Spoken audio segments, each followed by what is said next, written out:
नमस्कार, माझं नाव सौ सुवर्णा सद्गुरू सावंत. सौ महाराष्ट्राची स्पाइस मास्टर 2026 या स्पर्धेमध्ये मी भाग घेतलेला आहे.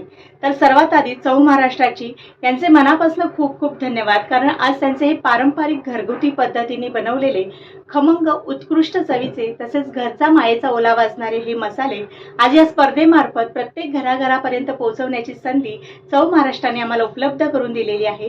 त्यासाठी त्यांचे मनापासून आभार, कारण जे चवीचं खाणार त्यांना सौ महाराष्ट्राची देणार. जेव्हा सौ महाराष्ट्राची स्पाइस मास्टर 2026 या स्पर्धेसाठी रजिस्ट्रेशन झालं तेव्हा सौ महाराष्ट्राची यांच्याकडून हे 5 मसाले देण्यात आले, ज्यामध्ये आहे हा बिर्याणी मसाला. अगदी खमंग आणि उत्कृष्ट चवीची बिर्याणी होते यापासून. शेल फिश मसाला, हा मसाला थोडासा वेगळा आहे, पण यापासून आपण कोळंबी, चिंबोऱ्या, शिंपल्या, लॉबस्टर यांच्या छान छान रेसिपीज बनवू शकतो आणि चव म्हणाल तर अगदी लाजवाब. गावरान रस्सा मसाला, रस्सा कोणताही असू देत, पण चमचाभर गावरान रस्सा मसाला घातला ना की रश्श्याला अगदी गावरान चव येते बरं का. मालवणी चिकन मसाला, हा मसाला तर आपल्या सगळ्यांच्याच जवळचा आहे. 5 मसाला, भाजी कोणतीही असू देत, चमचाभर 5 मसाला जर भाजीमध्ये घातला ना तर भाजीला अप्रतिम चव येते. तर ही झाली थोडक्यात मसाल्यांची ओळख.